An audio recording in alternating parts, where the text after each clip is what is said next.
iga poole, siis peaksid olema juba kõik kenasti läbi ja lõpus on lõpulõbestus. Et kaasa tuleks võtta siis veel midagi sooja, kas siis mingi friisteekike või preed. Et pärast lõpulõbestus hakkab tavaliselt jahelinastel, et siis oleme lihtsalt lamame ja oleme vaikuses. Et trenn ongi vaikuses, et ei ole mingit muusikat taustaks. Et see on pigem segafaktor, et see on rohkem ilma meditatsiooni kui tõsist trenni, siis te kuuleb ainult muusikat, aga mitte ei ühenda ega oma keha.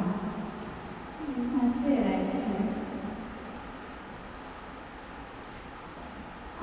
Ja trenni lõpus on pesemisvõimalused, seda võib ka kasutada. Üldiselt joogatrenn on higiselt selline idee, aga siiski võib olla, et mõnel võib seda juhtuda, et kõigil on rahul higisest pesema minna. Nii, mis ma siis veel räägin?